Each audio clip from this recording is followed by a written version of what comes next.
Hello दोस्तों, मैं अभिनव श्रीवास्तव आप सबका एक बार फिर हार्दिक स्वागत करता हूं डीपी एजुकेयर की यूट्यूब चैनल पर।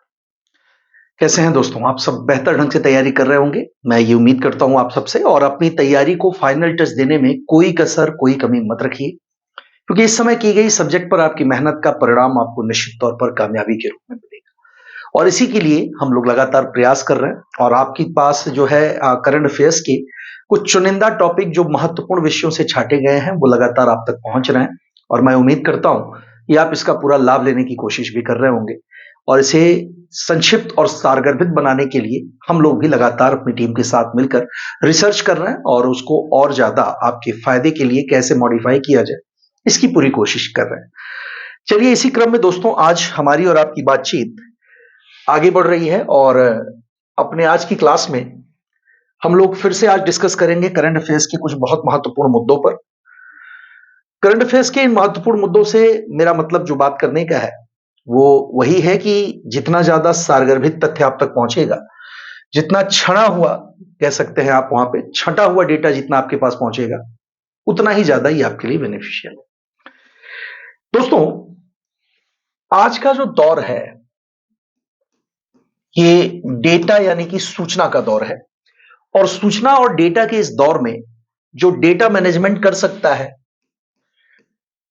जिसकी पहुंच जो है वो सूचनाओं तक है, यानी डेटा की जो अवेलेबिलिटी है, साथ ही साथ डेटा की जो कॉस्ट है, ये सब कुछ काफी हद तक निर्भर करता है कि उस देश में जो डिजिटलाइजेशन की प्रोसेस है, जो तकनीकी प्रगति हो रही है वो कहां तक होगी। इन सारी बातों पर यह निर्भर करता है। आज इस कंप्यूटर और इंफॉर्मेशन के युग में दोस्तों हम लोग आज सूचना के एक नए दौर में प्रवेश कर रहे हैं, जिसे हम लोग इंफॉर्मेशन यानी सूचना का युग कहते हैं। इंफॉर्मेशन एरा के नाम से भी हम लोग इसे जानते हैं और इसी इंफॉर्मेशन एरा में नई नई वैज्ञानिक प्रगति जो कंप्यूटर और दूरसंचार के क्षेत्र में नई क्रांतियों को जन्म दे सकती है, उसी में से एक नाम आप देख रहे हैं आर्टिफिशियल इंटेलिजेंस का है दोस्तों। साथ ही साथ आर्टिफिशियल इंटेलिजेंस को हम रोबोटिक्स के साथ कैसे जोड़ रहे हैं ये भी आप देख रहे हैं। और आर्टिफिशियल इंटेलिजेंस और रोबोटिक्स के अलावा जो मूल रूप से सुपर कंप्यूटर या जो क्वांटम कंप्यूटर हैं, इनके माध्यम से भी हम इस तकनीकी क्रांति को आगे बढ़ाने की कोशिश कर रहे हैं, इन तीनों चीजों में। और इन सब में जो सबसे बेहतर रिजल्ट दे रहा है दोस्तों वो है आपका आर्टिफिशियल इंटेलिजेंस। निश्चित तौर पर आप लोगों ने अभी तक अपने गूगल में जो आर्टिफिशियल इंटेलिजेंस टूल है जिसे हम लोग असिस्टेंट के तौर पर देखते हैं, चाहे वो जेमिनाई हो, चाहे फिर एक स्वतंत्र सर्च इंजन के तौर पर काम करने वाला एआई जो चैट जीपीटी हो, माफ करें चैट जीपीटी, या फिर आप बात कर सकते हैं एलेक्सा के बारे में जो अमेजन का एक प्रोडक्ट है। ये सभी दोस्तों आर्टिफिशियल इंटेलिजेंस आधारित उपकरण हैं जिन्हें हम लोग आईओटी यानी इंटरनेट ऑफ थिंग्स के नाम से बुलाते हैं। मैं इसमें आपसे बात के संबंध में करने वाला हूं, चलिए उस पर आते हैं, सीधे मुद्दे की बात पर आते हैं दोस्तों। इसमें कोई संदेह नहीं है कि इंफॉर्मेशन टेक्नोलॉजी के और आर्टिफिशियल इंटेलिजेंस के मिश्रण से जो नई तकनीक निकलकर सामने आ रही है वो हम इंसानों के जीवन को बहुत गहराई तक प्रभावित करेगी। कई चीजें, कई क्षेत्र हैं जिसमें अगर देखा जाए तो कंटेंट क्रिएशन की बात कर सकते हैं हम लोग, साथ ही साथ यहां पर किसी चीज के ग्राफिक्स डिजाइनिंग की बात की जाए, रिसर्च की बात की जाए, या एजुकेशन सिस्टम की बात की जाए, और प्लस सबसे बड़ी चीज है कि प्रिसीजन एग्रीकल्चर या प्रिसीजन हेल्थ की बात की जाए। इन सारे क्षेत्रों में हम इस्तेमाल कर रहे हैं वर्तमान में एआई का, जिसमें सबसे क्रांतिकारी इसका जो रूप नजर आ रहा है दोस्तों वो एजुकेशन के सेक्टर में है, जहां छात्र अपने प्रोजेक्ट्स को न केवल हल करने के लिए बल्कि अपने थीसिस को तैयार करने के लिए, किसी चीज की जानकारी को समझने के लिए, उसकी कार्यप्रणाली को समझने के लिए वो लगातार इस्तेमाल कर रहे हैं आपके आर्टिफिशियल इंटेलिजेंस का। ऐसे में भारत की मैं बात करूंगा। भारत जिसकी कामयाबी पर सारी दुनिया की निगाहें जमी रहती हैं। भारत ने अपना पहला एआई शिक्षक दोस्तों तैनात कर दिया है और भारत का ये पहला एआई शिक्षक जिसे नाम दिया गया है आइरिस। केरल की बात होगी दोस्तों तो केरल के तिरुवनंतपुरम में, केरल के तिरुवनंतपुरम जिले में अभी मार्च 2024 में जो है पहला जो जनरेटिव इंटेलिजेंस, आर्टिफिशियल इंटेलिजेंस आधारित जो टीचर नियुक्त किया गया है, जनरेटिव इंटेलिजेंस कहा जाएगा दोस्तों इसे। इस तरह का पहला टीचर जो है वो स्थापित किया गया है या फिर शुरू किया है इसने काम करना मार्च 2024 में। देखा जाए तो दो अलग अलग प्रोग्रामिंग की मैं बात करूंगा, जिसमें से एक का नाम अगर लिया जाए तो वो आपका चैट जीपीटी है दोस्तों, जो सबसे क्रांतिकारी नतीजे दे रहा है रिसर्च के और आर्टिफिशियल इंटेलिजेंस के क्षेत्र में। उसके अलावा वॉइस असिस्टेंट या वॉइस कमांड तथा चैट जीपीटी से ये लैस है दोस्तों, और इस तरह से ये छात्रों के न केवल सवालों का जवाब दे सकता है बल्कि उनके एक इंटरेक्टिव लर्निंग प्रोसेस में भी काफी मदद करेगा। छात्र इससे न केवल सवाल पूछ सकते हैं बल्कि अपने सवालों को हल करने के लिए मार्गदर्शन ले सकते हैं, कैरियर गाइडेंस ले सकते हैं। हर स्तर पर ये बहुत अच्छा परफॉर्म कर रहा है और निश्चित तौर पर केरल, जो कि पहले ही अगर देखा जाए तो साक्षरता के मामले में अग्रणी राज्यों में से एक है, उस राज्य के द्वारा इस तरह की एक नई तकनीक यानी कि आर्टिफिशियल इंटेलिजेंस का इस्तेमाल करना ये दिखाता है कि वहां की सरकार अपने लोगों की साक्षरता को लेकर, उनकी शिक्षा और जागरूकता को लेकर के कितनी गंभीर है। और अगर हम सामाजिक जागरूकता के प्रसार प्रचार में आर्टिफिशियल इंटेलिजेंस जैसे तकनीकी साधनों का इस्तेमाल करेंगे तो निश्चित तौर पर इसका जो फायदा है वो काफी बढ़ जाता है ना। चलिए एक चीज और मैं यहां पर बता दूं कि इस समय हमारे देश में पहले ही इंडिया एआई मिशन जैसे कार्यक्रम चल रहे हैं और इसके अंतरराष्ट्रीय कोलैबोरेशन के लिए सरकार पहले ही जीपीएआई, जिसे हम लोग global partnership on artificial intelligence कहते हैं, इस पर भी सरकार काम कर रही है। तो इससे न केवल वैश्विक स्तर पर इस प्रकार की तकनीकी क्रांति का एक दूसरे के साथ जो है हस्तांतरण करना संभव होगा बल्कि देश के विकास में भी इससे काफी मदद मिलेगी। चलिए दोस्तों अगले सवाल की तरफ चलते हैं। अगला सवाल भी इसी आर्टिफिशियल इंटेलिजेंस से जुड़ा हुआ है, जैसा कि मैंने आपको बताया, मुझे लगता है कि इसी में इसको डिस्कस कर लेना चाहिए, जिसे हमने अभी नाम दिया इंडिया एआई मिशन का। क्योंकि आप देख रहे हैं कि स्कूलों में साक्षरता में सुधार के लिए, शिक्षा व्यवस्था के उन्नयन के लिए पहले ही कैसे हम लोग एआई का प्रयोग कर रहे हैं। ऐसे में इंडिया सरकार यानी भारत सरकार ने अभी हाल ही में मार्च के ही महीने में, अगर तारीख की मैं बात करूं तो 7 मार्च 2024 की तारीख है दोस्तों, इसी दिन भारत सरकार ने इनॉग्रेट की एक योजना जिसे नाम दिया गया है इंडिया एआई मिशन। इस इंडिया एआई मिशन का उद्देश्य क्या है यह समझा जाना बहुत आवश्यक है। हालांकि यह मिशन जो है हमारे देश में सार्वजनिक और निजी स्तर पर रणनीतिक कार्यक्रमों के निर्माण में बहुत मदद कर सकता है। ध्यान दीजिएगा, सार्वजनिक स्तर पर भी और निजी स्तर पर भी इस प्रकार के रचनात्मक कार्यक्रमों के निर्माण में यह कार्यक्रम मदद भी करेगा। हालांकि भारत सरकार पहले ही जीपीएआई के माध्यम से एआई तकनीक के हस्तांतरण का रास्ता साफ कर रही है, जिसे हम लोग इसे कहते हैं global partnership on artificial intelligence. देखिए आज के दौर में दोस्तों जो सबसे जरूरी चीज है वो है टेक्नोलॉजी ट्रांसफर का, है ना। और अगर टेक्नोलॉजी ट्रांसफर यानी कि तकनीकी हस्तांतरण की व्यवस्था बेहतर बनी रहती है तो कहीं ना कहीं इससे तकनीकी का प्रसार होना जो है वो भी काफी आसान हो जाता है। साथ ही साथ जिन जिन देशों के बीच इस प्रकार की तकनीकों का प्रचार प्रसार होता है उन देशों में कई क्षेत्रों में मदद मिलती है। खासकर अगर एआई बेस्ड बात करें तो research, and advancement, health sector, agriculture sector और डिफेंस की भी बात की जानी चाहिए। इन सभी क्षेत्रों में बेहतर नतीजे जो है हम एआई की मदद से हासिल कर सकते हैं। यह एक बात और महत्वपूर्ण है कि स्वदेशी एआई क्षमताओं का विकास करना भी, अगर मान लीजिए पूछता है इंडिया एआई मिशन का मूल उद्देश्य क्या है, तो पहली चीज तो एआई इनोवेशन प्रोग्राम, ध्यान दीजिएगा दोस्तों, एआई इनोवेशन प्रोग्राम के अंतर्गत एआई तकनीकों के स्वदेशी विकास को बढ़ावा देना और indigenous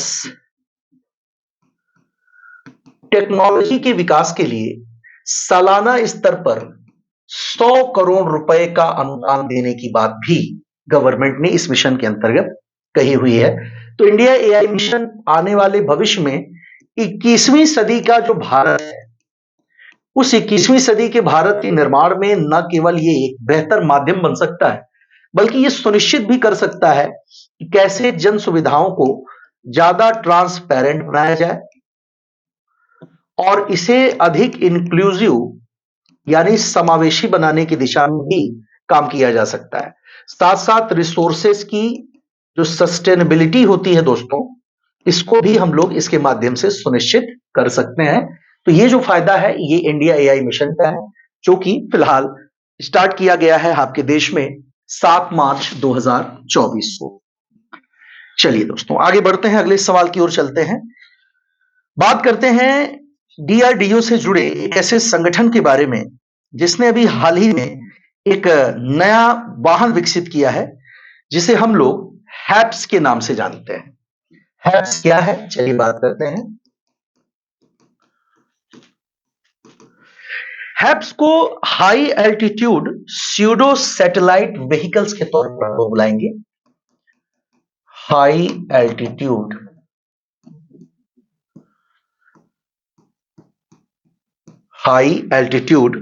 pseudo satellite vehicle.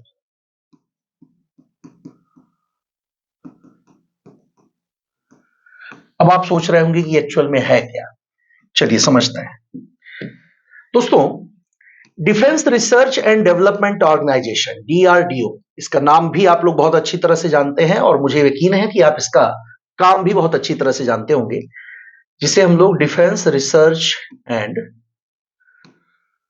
Development organisation के नाम से बुलाते हैं। वर्ष 1958 में स्थापित ये संस्था वर्तमान समय में देश में रक्षा सामग्री के विकास और उनके निर्माण का कार्य करती है, जैसा कि इसका नाम भी है, रिसर्च एंड डेवलपमेंट। तो रिसर्च और डेवलपमेंट दोनों का काम करती है, खास करके रक्षा क्षेत्र से जुड़ी हुई सामग्री का, है ना।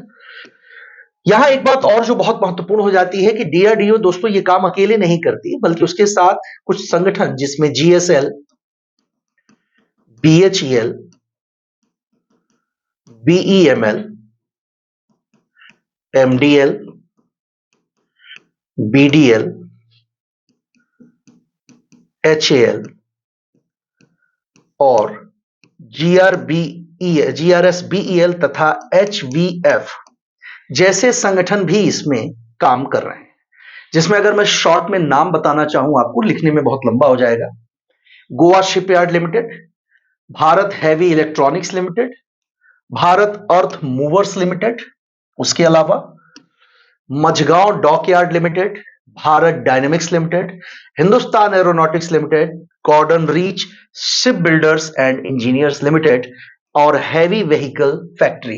ये सारे जो है डीआरडीओ के एक तरह से पब्लिक यूनिट्स हैं, जहां पर वो रक्षा सामग्री का निर्माण करती है। इसी से जुड़े बेंगलुरु स्थित एक संस्था की बात करेंगे दोस्तों, इसे कहा जाता है एनएएल। एनएएल मतलब होता है नेशनल एरोस्पेस लिमिटेड, ये नाम है इसका दोस्तों। इसका जो मुख्यालय है वो आपका बेंगलुरु में है, ठीक है, बेंगलुरु यानी कर्नाटका में, ठीक है, ये यहां पर इसका हेडक्वार्टर है। इसी ने डेवलप किया है HAPS, यानी कि हैप, जिसे हम high altitude pseudo satellite vehicles के नाम से बुला रहे हैं। दोस्तों ये एक्चुअल में एक UAV है। UAV को हम लोग अनमैन्ड एरियल व्हीकल के नाम से बुलाते हैं। सामान्य भाषा में आप लोग इसे ड्रोन कहते हैं दोस्तों। और ड्रोन आपको पता है कि बिना चालक के हवा में उड़ने वाले प्री प्रोग्राम्ड और ऐसे कह सकते हैं कि प्री टारगेटेड डिवाइस होते हैं, जो कि दुश्मन को न केवल उसके ठिकानों को नष्ट करने में काम आते हैं, बल्कि बॉर्डर पेट्रोलिंग में भी हम इसका इस्तेमाल करते हैं। बॉर्डर पेट्रोलिंग का मतलब है सीमा की निगरानी करना। और आपको पता है कि इसी उद्देश्य के लिए और दुश्मनों के ठिकानों को नष्ट करने के लिए फिलहाल अगर भारत की बात की जाए तो Bharat United states of America से हाल ही में प्रीडेटर ड्रोन के खरीदारी के संबंध में समझौता कर चुका है। और उसी दिशा में जो विकसित किया गया है DRDO की एक शाखा NAL द्वारा, जिसका नाम मैंने आपको बताया हैप्स, ये एक ड्रोन है दोस्तों। और इस ड्रोन की खासियत ये है कि ये करीब 20 किलोमीटर की ऊंचाई पर, ध्यान दीजिएगा कितनी ऊंचाई पर, 20 किलोमीटर की ऊंचाई पर दोस्तों उड़ान भर सकता है और बिना जमीन पर उतरे महीनों हवा में रह सकता है। सबसे बड़ी बात यह है कि ये पूरी तरह से सोलर एनर्जी से संचालित है और इसे जमीन पर आए बिना ये महीनों तक उड़ान भर सकता है, हवा में ही रह सकता है। ये चीज, इसकी जो क्षमता है दोस्तों, ये इसे बहुत बेहतर बना देती है, खासकर कई चीजों में, जिसमें बॉर्डर पेट्रोलिंग की तो मैंने बात आपसे की ही, सीमा की निगरानी करने में, साथ साथ भारत की संवेदनशील चौकियों तक राहत और बचाव सामग्री के वितरण में भी हम इसका इस्तेमाल कर सकते हैं। सबसे बड़ी बात यह है दोस्तों कि इसे विकसित किया गया है DRDO की ही एक संस्था के द्वारा, जिसे नेशनल एरोस्पेस लिमिटेड या कहीं कहीं नेशनल एरोस्पेस लैबोरेटरी के तौर पर भी इसका नाम लिया जाता है। तो ध्यान रखिएगा, इस संगठन का बड़ा महत्व है और यही वो संगठन है जो इसका निर्माण करने के लिए जिम्मेदार है। ठीक है, आने वाले समय में अगर बात की जाए, मैंने शायद आपसे सिप्री की रिपोर्ट का भी जिक्र पिछली कुछ वीडियोस में किया है, साथ ही साथ आपको एशिया के पावर इंडेक्स की रिपोर्ट के बारे में भी आपको बताया जा चुका है। इन रिपोर्ट्स पर दोस्तों जरूर नजर डाल लीजिएगा, क्योंकि पेपर के महत्व को देखा जाए तो ये बहुत इंपॉर्टेंट क्वेश्चंस हो जाते हैं। और अंतरराष्ट्रीय स्तर पर भारत की सैन्य क्षमताओं की वृद्धि और उसकी प्रगति से संबंधित जो डेटा है वो आपको यहाँ पर इस मंच पर उपलब्ध करा दिया जाता है। तो सिप्री और पावर इंडेक्स जो रिपोर्ट है, इन सब के हिसाब से देखा जाए तो भारत लगातार अपने डिफेंस सेक्टर को मजबूत करने के लिए निवेश को बढ़ा रहा है। हालांकि अभी भी अगर यूनाइटेड स्टेट्स की बात करें, अगर हम यहां पर चाइना की बात करें, या फिर अभी जैसा कि रशिया ने फैसला किया कि रशिया अपने टोटल बजट का करीब 1/3 जो है वो डिफेंस पर खर्च करने की बात कर रहा है, तो ये समझाया जा सकता है कि क्यों भारत को इस रूप में या इस क्षेत्र में और बेहतर बनने की आवश्यकता है। अमेरिका कुल रक्षा बजट का 70% रिसर्च एंड डेवलपमेंट पे खर्च करता है, जबकि चाइना के लिए यही आंकड़ा 20% से ज्यादा है। आगे बढ़ेंगे दोस्तों, अगले सवाल की ओर चलेंगे। अगला जो सवाल हमारा वो इसी साइंस सेक्टर से ही जुड़ा हुआ है। बात करते हैं स्पेस सेक्टर में स्टार्टअप की संख्याओं के बारे में। देखिए दोस्तों, हमारे देश में अगर हम स्पेस सेक्टर की बात करें तो आप सभी इस बात से जानते हैं, परिचित हैं कि वर्ष 1962 में हम लोगों ने स्थापना की थी इसरो की, जिसका नेशनलाइजेशन जो हुआ वो 1969 15 अगस्त को हुआ था। ठीक है, और तब से इसरो अलग अलग संस्थाओं के माध्यम से भारत में अंतरिक्ष परियोजनाओं को आगे बढ़ाने का काम कर रहा है, जिसमें मैं फिर से एक संक्षिप्त नाम आपके लिए लेता हूं: VSSC, SDSC, MCF, IIRS और LPSC तथा ISAC जैसे संस्थाएं महत्वपूर्ण हैं। इनका मैं संक्षिप्त नाम एक बार फिर से दोहरा देता हूं आपसे: Vikram Sarabhai space centre, Satish Dhawan space centre, master control facility, Indian institute of remote sensing जो देहरादून में है, LPSC liquid propellant system centre जो रॉकेट में भरा जाने वाला ईंधन होता है दोस्तों, उसी रॉकेट में भरे जाने वाले ईंधन को हम लोग प्रणोदक या इंग्लिश में इसी को प्रोपेलेंट कह करके संबोधित करते हैं। और इसरो स्पेस एप्लीकेशन सेंटर, इन सब के अलावा दो नाम और भी लेने की जरूरत है दोस्तों, जिसमें एक नाम है इन स्पेस का और एक नाम है एनएसआईएल का। एनएसआईएल जो है इसे कहा जाता है न्यू स्पेस इंडिया लिमिटेड। दोस्तों इसे अगर संक्षिप्त में मैं आपको परिचय दूं तो एनएसआईएल जो है और इन स्पेस ये दोनों ही इसरो की वाणिज्यिक शाखाएं हैं। वाणिज्यिक शाखाएं, जैसा कि आपको पता है कि अभी हाल के दिनों में यानी कि इसी दिसंबर के महीने में इसरो ने यूरोपियन यूनियन यानी कि ईएसए, यूरोपियन स्पेस एजेंसी कहते हैं हम लोग इसे, यूरोपियन स्पेस एजेंसी से कहा जाता है, इसी ईएसए के प्रोबा सैटेलाइट को लॉन्च किया है इसरो ने।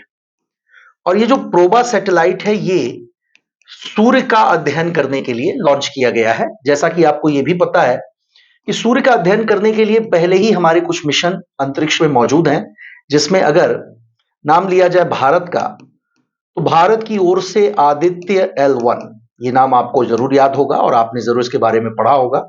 या फिर अगर हम national aeronautics and space administration NASA की बात करें तो इसकी ओर से पार्कर सोलर प्रोब, इस नाम का अंतरिक्ष यान जो है इस समय सूरज का अध्ययन कर रहा है। इसी दिशा में प्रोबा जो सैटेलाइट है ये भी लॉन्च किया गया है यूरोपियन स्पेस एजेंसी द्वारा। और इसकी लॉन्चिंग के लिए जो टेंडर भारत को मिला है वो टेंडर एक्चुअल में इसरो की इसी वाणिज्यिक शाखा एनएसआईएल के माध्यम से मिला होगा। दोस्तों इसके पहले भी अगर देखा जाए तो एक नाम आता है एंट्रिक्स कॉरपोरेशन का। एंट्रिक्स कॉरपोरेशन पहले इसरो की वाणिज्यिक शाखा हुआ करती थी, लेकिन उस समय कुछ वित्तीय विवादों की वजह से आपके एंट्रिक्स और देवास कॉरपोरेशन जैसे संस्थाओं का नाम काफी खराब हुआ और अब भारत सरकार इस काम के लिए एनएसआईएल और इन स्पेस ऑर्गेनाइजेशन की स्थापना कर चुकी है। एक बात और यहां बहुत महत्वपूर्ण हो जाती है दोस्तों कि आखिरकार वाणिज्यिक शाखाओं की स्थापना करने की क्या आवश्यकता है, इससे हमें फायदा क्या होगा। तो निश्चित तौर पर यह इसरो की आय का एक बढ़िया माध्यम हो सकता है, यानी उन इनकम का एक बढ़िया माध्यम हो सकता है।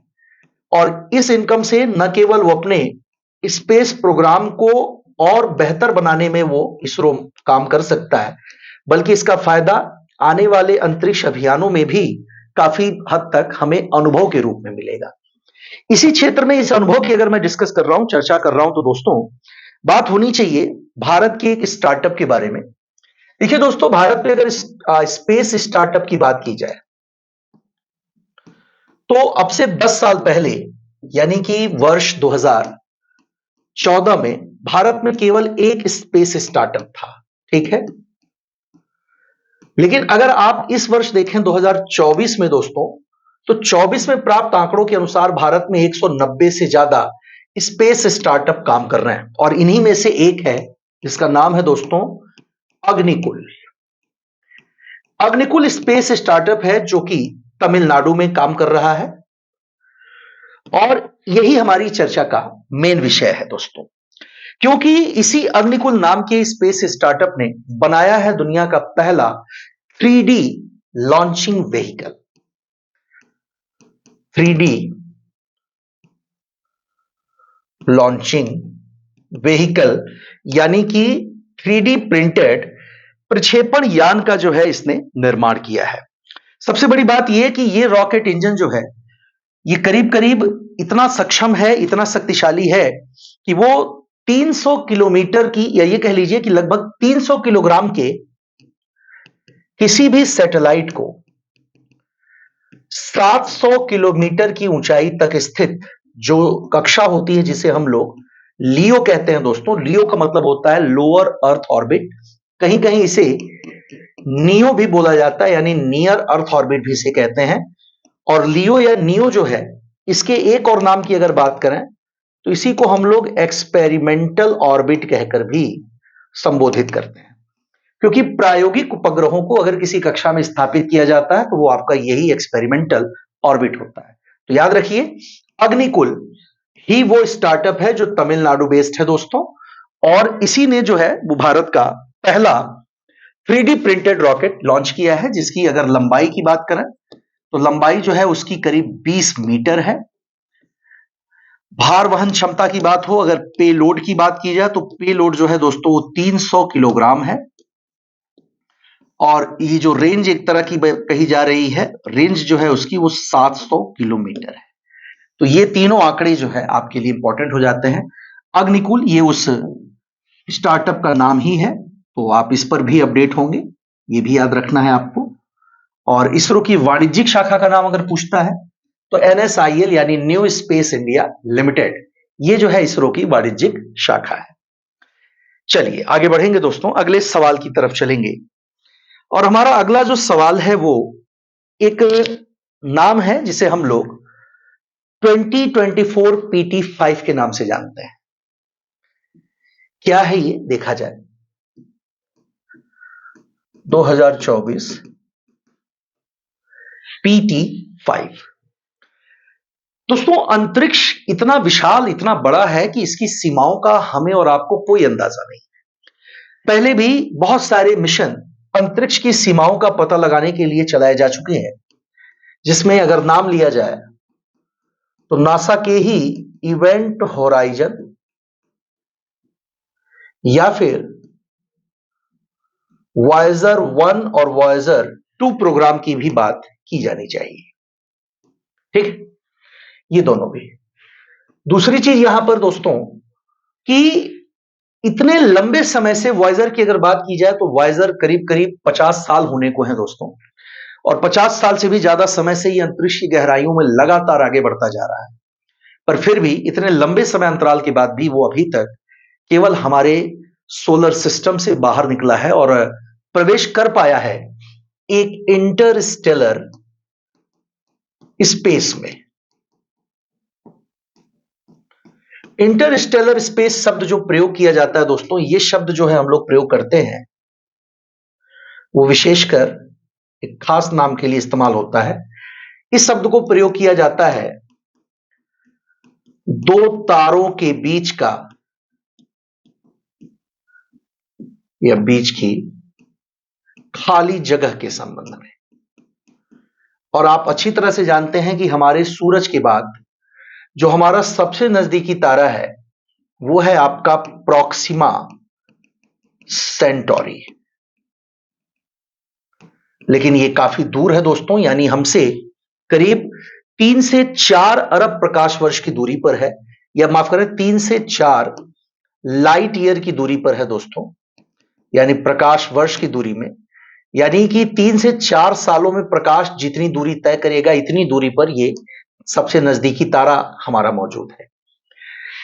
लेकिन अंतरिक्ष की गहराइयों को जैसा मैंने कहा कि नापने की कोशिश इंसान लगातार करता रहा, और इस क्रम में उसने कुछ बातें अंतरिक्ष के संबंध में, हमारे सोलर सिस्टम के संबंध में जान ली हैं, जिनमें एक नाम आता है मंगल और बृहस्पति ग्रह के बीच, और दूसरा नाम आप देखेंगे यूरेनस और नेपच्यून के बीच। ठीक है, मंगल और बृहस्पति के बीच में भी पाई जाती है उल्का पिंडों की एक पट्टी, और यूरेनस और नेपच्यून के बीच में भी पाई जाती है उल्का पिंडों की ही एक पट्टी। लेकिन इन दोनों के लिए जो दोस्तों नाम इस्तेमाल किए जाते हैं वो दोनों नामों में कई बार छात्रों में कंफ्यूजन रहता है और वो थोड़ा सा भ्रमित रहते हैं इस चीज को लेकर। तो यहां मैं आपको बता देना चाहूंगा कि मंगल और बृहस्पति के बीच की जो उल्का पट्टी है उसे हम लोग एस्टेरॉयड बेल्ट के नाम से बुलाते हैं, और जो यूरेनस और नेपच्यून के बीच की उल्का पट्टी होती है इसे हम लोग कहते हैं क्यूपर बेल्ट। यह नाम इसके लिए प्रयोग किया जाता है। फिलहाल इसी मंगल और बृहस्पति के बीच की उल्का पट्टी से या कभी कभी यूरेनस और नेपच्यून के बीच के इसके ऊपर बेल्ट से कोई टुकड़ा ऐसा होता है जो अपने किसी समीपवर्ती ऑब्जेक्ट के गुरुत्वाकर्षण में खींचकर उसके पास चला आता है।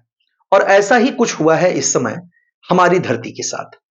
दोस्तों, इस समय अगर धरती की बात की जाए तो नवंबर महीने तक, यानी कि नवंबर 2024 तक, मंथ की बात की जाए तो सितंबर 2024 से, सितंबर 2024 से नवंबर 2024 के बीच हम लोगों को चंद्रमा के साथ ही एक और ऐसा ही छोटा सा चांद देखने को मिल रहा था दोस्तों। हालांकि वो खुली आंखों से नहीं दिखाई देता, लेकिन अगर हम किसी दूरदर्शी की मदद से उसे देखने की कोशिश करते तो निश्चित तौर पर हम उसे देख पाते, और उसे पृथ्वी का दूसरा चांद कहा जा रहा था।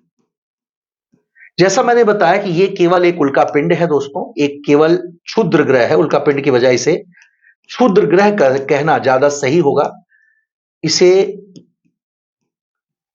एक तरह से आप कॉमेट नहीं कहेंगे, ध्यान दें, गलत हो जाएगा ये क्वेश्चन, ये याद रखना होगा आपको कि इसे कॉमेट नहीं कहा जाएगा।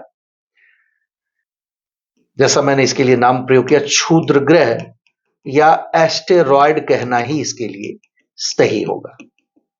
ध्यान दीजिए, इसी क्षुद्र ग्रह का नाम रखा गया दोस्तों 2024 PT5। जैसा मैंने बताया कि नवंबर माह तक, ये 2024 तक केवल हमारे आसपास, चंद्रमा के आसपास ये दिख रहा होगा, और 25 नवंबर 2024 के बाद जो है ये वापस कहीं अंतरिक्ष की गहराइयों में खो चुका है। तो ये एक सवाल आपके लिए आगे के लिए बना हुआ है कि 2024 PT5 क्या है। तो आप बता सकते हैं कि ये एक एस्टेरॉयड का टुकड़ा है, एक तरह का क्षुद्र ग्रह है। और ये क्षुद्र ग्रह, अगर मान लीजिए इससे आपसे इसका आकार पूछता है कि ये कितना बड़ा है, तो ये बहुत छोटा है, बिल्कुल भी साइज इसका बड़ा नहीं है। ये केवल 10 मीटर का है। इसका मतलब साफ है कि इसे अगर हमें देखना था तो हमें उसके लिए किसी उपकरण का इस्तेमाल करना पड़ता। अंतरिक्ष की गहराइयों में वैसे भी आप अभी तक अंतरिक्ष में ब्रह्मांड की सीमाओं को तलाश नहीं पाए, और जितना भी अंतरिक्ष हम जानते हैं दोस्तों, जितना भी हमें दिखाई देता है, ध्यान दीजिएगा कि वो केवल समस्त अंतरिक्षीय द्रव्यमान का 4% है, यानी कि 96% जो है, 96% जो द्रव्यमान है वो एक्चुअल में डार्क मैटर का है। और डार्क मैटर के कौतूहल पैदा करने वाला शब्द है। बहुत सारी चीजें ऐसी हैं अंतरिक्ष में जिसके बारे में इंसान कौतूहल की वजह से देखता रहता है। और आपको यह भी पता है कि अंतरिक्ष को खंगालने के लिए हम लोग पहले जो इस्तेमाल कर रहे थे वो हबल टेलीस्कोप हुआ करता था, लेकिन अभी हाल ही में इसका स्थान ले लिया है JWST ने। JWST को कहा जाता है दोस्तों जेम्स वेब स्पेस टेलीस्कोप। ठीक है, ये नाम इसको दिया जाता है। इसे अंतरिक्ष में स्थापित किया गया टाइम मशीन ही कह सकते हैं, जो कि इसने ब्रह्मांड की कुछ ऐसी तस्वीरें हाल के दिनों में इंसानों को उपलब्ध कराई हैं अंतरिक्ष एजेंसियों की मदद से, जिन्हें देख करके इंसान का मन निश्चित तौर पर जिज्ञासा और कौतूहल से फिर भर उठा। और अंतरिक्ष को खंगाल डालने की उसकी जो कोशिश है, उसके जो प्रयास हैं, इस क्रम में भारत लगातार आगे बढ़ रहा है और इसरो इसका माध्यम बना हुआ है दोस्तों। तो याद रखिएगा, एक नाम और यहां पर चर्चा में है जिसके लिए हम लोग नाम लेंगे गगनयान का। और आप जानते हैं कि गगनयान की जो लॉन्चिंग है दोस्तों, वो पहले 2025 प्रस्तावित थी, लेकिन कुछ तकनीकी तैयारियों की वजह से इसे 2026 तक के लिए टाल दिया गया है। यानी अब गगनयान की जो लॉन्चिंग होगी वो 2026 में होगी। ठीक है, चलिए आगे बढ़ते हैं, अगले प्रश्न की ओर चला जाए। अगला जो सवाल है हमारा, वो सवाल काफी नया है, लेकिन नया से मेरा मतलब दुनिया भर में इस तरह की उपलब्धि हासिल करने वाले देशों में अब तक सिर्फ यूनाइटेड स्टेट्स ऑफ अमेरिका का ही नाम लिया जाता था। लेकिन दोस्तों, अब जो है इस दिशा में भारत भी अपना नाम दर्ज करा चुका है। मैं किस बारे में बात कर रहा हूं, चलिए देखते हैं। बात हो रही है दोस्तों एक्सपो सेट के बारे में। एक्सपो सेट क्या है? ये एक्सपो सेट, चलिए देखते हैं एक्सपो सेट के बारे में।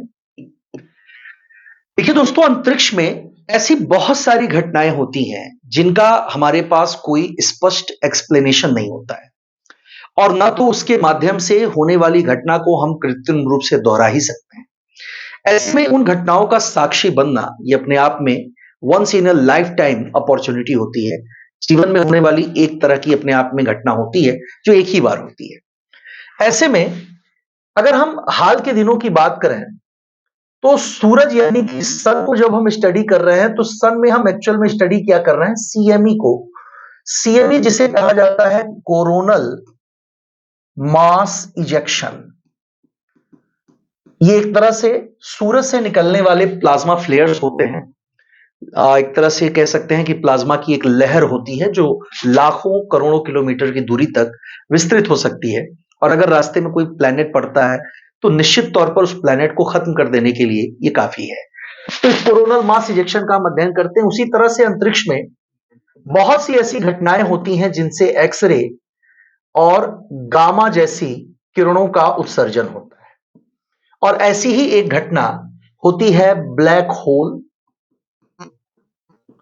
या फिर स्टार्स का मर्ज होना, यानी इनका विलय होना एक दूसरे में।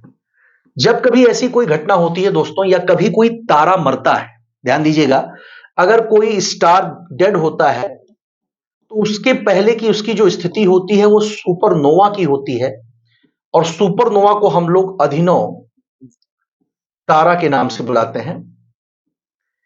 इस नाम से भी हम लोग इस नाम को इस तरह के तारे को बुला सकते हैं। तो ये सारे जो है वो काफी हद तक एक्सरेज का उत्सर्जन भारी मात्रा में करते हैं, और इन्हीं एक्सरेज को स्टडी करने के लिए फिलहाल अभी तक केवल यूनाइटेड स्टेट्स ऑफ अमेरिका के पास ही एक्सरे सैटेलाइट मौजूद थी। पर अब इस साल के ही प्रारंभ में, यानी कि जनवरी 2024 में ही इस साल इंडियन स्पेस रिसर्च ऑर्गेनाइजेशन ने अपना एक्सपोसैट नामक सैटेलाइट लॉन्च किया है। इसे कहा जाता है दोस्तों एक्सरे पोलरीमीटर सैटेलाइट। ये नाम जो है इसके लिए हम लोग इस्तेमाल करते हैं। जैसा मैंने आपको बताया कि अभी तक ये क्षमता केवल यूएसए के पास थी, लेकिन अब भारत इस क्षमता का प्रयोग करने वाला विश्व का दूसरा देश है। ठीक है, ये बहुत इंपॉर्टेंट है, और अंतरिक्ष के क्षेत्र में भारत की अनेकानेक उपलब्धियों में से ये उपलब्धि भी काफी कारगर है, यूं कह सकते हैं कि बहुत अधिक प्रभावी है। और इसके लिए जो लॉन्चिंग हम लोगों ने की है, जो भी कुछ इसका सैटेलाइट लॉन्चिंग हुई है, तो ये सैटेलाइट लॉन्चिंग जो की गई दोस्तों वो वहीं से की गई जो स्थान हमारे देश में सैटेलाइट लॉन्चिंग के लिए जाना जाता है, और वो स्थान है आपका आंध्र प्रदेश का श्रीहरिकोटा। श्रीहरिकोटा के ही सतीश धवन स्पेस सेंटर से इसे लॉन्च किया गया था 1 जनवरी 2024 को, और आखिरकार ये सफलतापूर्वक अपनी कक्षा में स्थापित हुआ, और अब भारत बन जाता है विश्व का दूसरा ऐसा देश जिसके पास एक्सरेज को स्टडी करने के लिए और खासकर कॉस्मिक रेडिएशन को स्टडी करने के लिए इस तरह का कोई उपकरण अंतरिक्ष में मौजूद है। ये भी अपने आप में भारत के लिए बहुत बड़ी उपलब्धि है, और इस उपलब्धि के साथ हमारा ये प्रश्न भी दोस्तों खत्म होता है। अब आगे बढ़ेंगे, अगले सवाल की ओर चलेंगे। एक नाम मैं आपसे लेना चाहूंगा, गोंडामण या मालढोक। दो नाम है आपके पास। पहला नाम है आपका गोंडामण, और एक नाम और है आपके पास मालढोक। क्या है ये दोनों नाम? आपके मन में निश्चित तौर पर सवाल उठ रहे होंगे कि ये दोनों नाम मैं क्यों ले रहा हूं।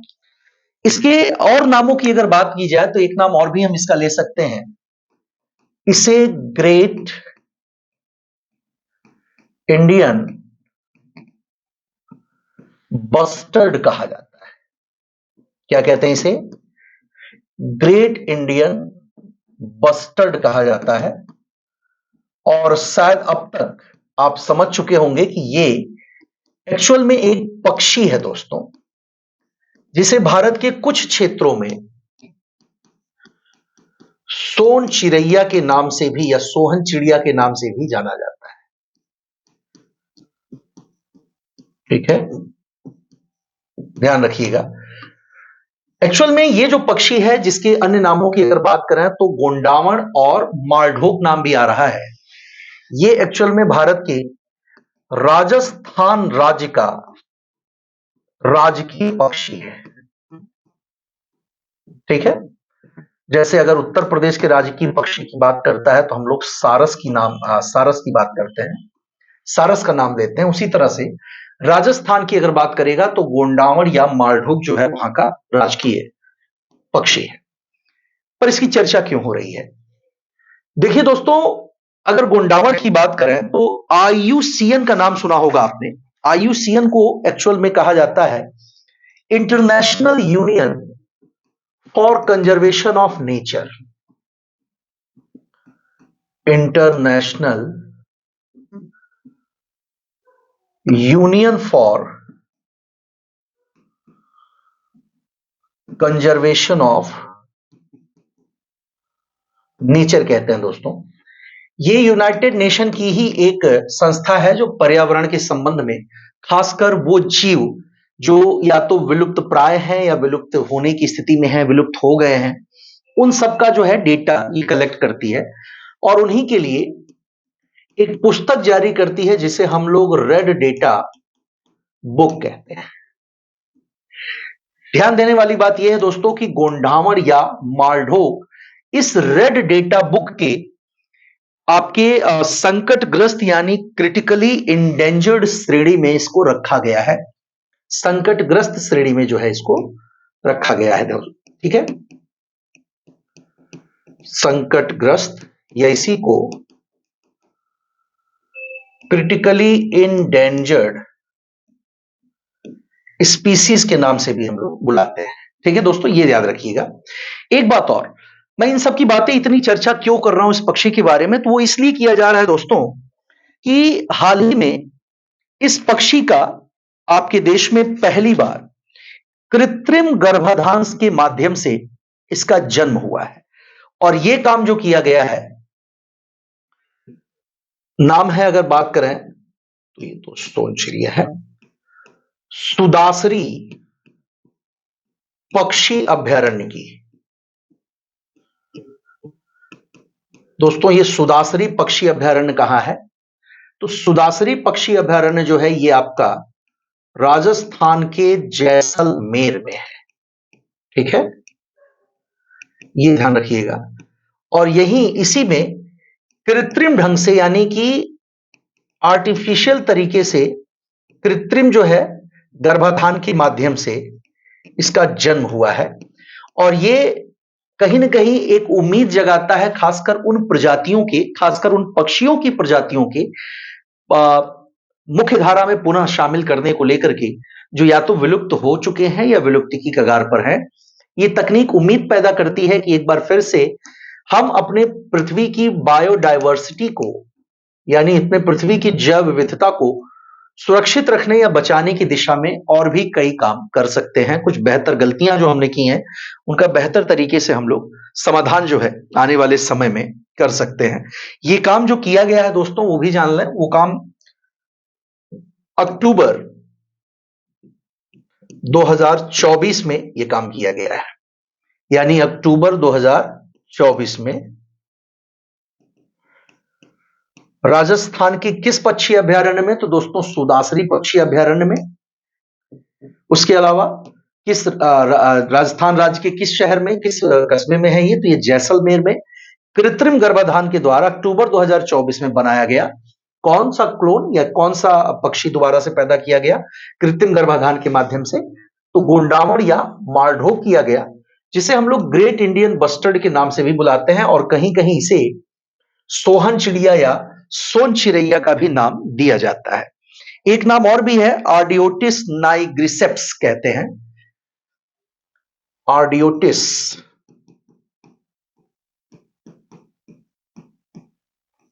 इसे नाइग्रिसेप्स कहेंगे। ये जो नाम आप देख रहे हैं दोस्तों, ये नाम है इसी का साइंटिफिक नेम, यानी कि सोहन चिड़िया का अगर वैज्ञानिक नाम पूछता है तो याद रखिएगा आर्डियोटिस नाइग्रिसेप्स के नाम से भी हम लोग इसे बुलाते हैं, जो कि राजस्थान का एक राजकीय पक्षी है। ठीक है, अगले सवाल की बात करेंगे। अगला जो सवाल है दोस्तों, ये जीवाश्म ईंधन से जुड़ा हुआ है। बात करते हैं हसदेव अरण्य वन की। हसदेव अरण्य वन की। देखिए दोस्तों, हसदेव अरण्य वन जो है ये स्थित है आपके छत्तीसगढ़ में, और छत्तीसगढ़ में स्थित ये वन करीब 1,70,000 कह सकते हैं कि वर्ग फीट में, 1,70,000 वर्ग फीट नहीं दोस्तों, इसे वर्ग मीटर कहें या फिर नहीं हेक्टेयर कहें तो ज्यादा अच्छा होगा। 1,70,000 हेक्टेयर में, हाँ ये ज्यादा सही आंकड़ा है इसके लिए। 1,70,000 हेक्टेयर में फैला हुआ ये एक अखंडित वन है, यानी कि ये कंटिन्यूअस फॉरेस्ट है दोस्तों। और इसी क्षेत्र में, यानी हसदेव अरण्य वन छत्तीसगढ़ के इसी जंगल में अभी हाल ही में वहां की कुछ आदिवासी जनजातियां, जिसमें अगर बात करें तो दो जनजातियां वहां पर सबसे ज्यादा हैं। एक आपकी जो है वो गोंड है और एक उरांव है। इन दोनों के अलावा कुछ अन्य जनजातियां भी, अन्य ट्राइब्स भी वहां पर पाई जाती हैं। इन लोगों ने अभी हाल ही में वहां पर विरोध प्रदर्शन शुरू कर दिया दोस्तों। और ये विरोध प्रदर्शन शुरू क्यों कर दिया गया? वो इसलिए क्योंकि हमारा जो केंद्रीय कोयला मंत्रालय है, कौन सा मंत्रालय? केंद्रीय कोयला मंत्रालय की हम बात करेंगे, कोल मिनिस्ट्री। इसने जो अधिसूचना जारी की है उसके अनुसार हसदेव अरण्य वन के ही क्षेत्र में करीब करीब कोयले के भारी संख्या में ब्लॉक्स पाए गए हैं। करीब ये मानकर चलें कि 40 कोल ब्लॉक्स जो है वो इस क्षेत्र में पाए गए हैं। 40 कोल ब्लॉक्स। इसमें देखने वाली बात यह है दोस्तों कि 40 कोल ब्लॉक्स में से अगर हम हसदेव अरण्य वन की बात करें, जो कि जैसा मैंने बताया 1,40,000 हेक्टेयर में यह फैला हुआ है, इसमें से 31 जो ब्लॉक्स हैं वो इसके कोर सेक्टर में है, और 9 जो ब्लॉक हैं वो उसके बाहर के क्षेत्र में फैले हुए हैं, आउटस्कर्ट में उसके हैं। तो ऐसे में निश्चित तौर पर सरकार को ईंधन की जरूरत होती है, खनिजों की जरूरत होती है, तो गवर्नमेंट्स खनिजों का उत्खनन करती है यहां से। और अगर खनिजों का उत्खनन करना होगा तो निश्चित तौर पर वहां की जो जनजातियां हैं वो उससे प्रभावित तो होंगे ही, क्योंकि दोस्तों अर्थशास्त्र कहता है कि जो डेवलपमेंट होता है, जो विकास होता है, इस विकास की कीमत हमेशा ही पर्यावरण चुकाता है। और यही कारण है कि जब हम लोग ग्रीन नेशनल इनकम निकालते हैं तो अपने ग्रीन नेशनल इनकम को डिफाइन करते समय हम लोग एनवायरमेंटल लॉस को डिडक्ट जरूर करते हैं, जब तक हमें ये ग्रीन नेशनल इनकम प्राप्त नहीं होगा। तो याद रखिए कि कुल 40 कोल ब्लॉक्स हैं, और इन 40 कोल ब्लॉक्स में से 31 ब्लॉक जो हैं वो आपका इसके कोर एरिया में है, और बाकी के 9 जो ब्लॉक्स हैं वो इसके आउटस्कर्ट्स में है, यानी इसके बाहरी क्षेत्रों में है। दोस्तों सबसे बड़ी बात यह है कि भारतीय वानिकी अनुसंधान और शिक्षा परिषद, जिसे Indian council of forestry research and education कहते हैं, Indian council of forestry research and education, ये नाम इसको दिया जाता है। इसे ICFRE के नाम से भी बुलाया जाता है। ये संस्था कहती है दोस्तों कि यही जो है, इसी के द्वारा जारी रिपोर्ट के अनुसार मैंने आपको ये बात बताई कि करीब 1,70,000 हेक्टेयर में फैला हुआ ये एक अखंडित वन है। और अगर हम उस क्षेत्र की गोंड, उरांव और दूसरी अन्य जनजातियों की बात करें तो करीब करीब उनकी जो जीडीपी है दोस्तों, उसकी सालाना जो जीडीपी है उसका 60 से 70% वो इन्हीं वनों से आता है। तो अगर वो इन वनों को खोदा जाता है, इन वनों की कटाई हो जाती है, पुल ब्लॉक्स के उत्खनन के लिए अगर सरकार इस क्षेत्र में किसी प्रकार का कंस्ट्रक्शन एक्सकेवेशन करती है, माइनिंग करती है, तो निश्चित तौर पर ये उस क्षेत्र के लोगों की जीविका का प्रश्न बन जाएगा। और वो बिल्कुल नहीं चाहेंगे, क्योंकि आपको ये बात अच्छी तरह से पता है दोस्तों कि जो हमारी ट्राइब्स होती हैं, ये जिस चीज की बात करती हैं उसमें 3 चीजें हैं, जिसमें जल, जंगल और जमीन का नाम आता है। वो इन तीनों पर अपना अधिकार मानती हैं और वो उनका मानना है कि इन तीनों का अधिकार उनसे छीना जाना नहीं चाहिए। और ऐसे में जंगल उन्हीं में से एक है। जैसा मैंने आपको बताया कि गोंड, उरांव और अन्य जनजातियां इस क्षेत्र में रहती हैं और उनकी कुल जो सालाना जीडीपी है, उस सालाना जीडीपी का 60 से 70% जो है वो इन्हीं जंगलों से आता है। तो ऐसे में वो बिल्कुल नहीं चाहेंगे कि ये जंगल कट जाएं, क्योंकि इनके कटने से निश्चित तौर पर नुकसान होगा। हालांकि भारत की जैव विविधता काफी संपन्न है और ये जो आप हसदेव अरण्य वन देख रहे हैं, इसके लिए एक बात और याद रखिएगा, इसी को हम लोग छत्तीसगढ़ का फेफड़ा कहते हैं।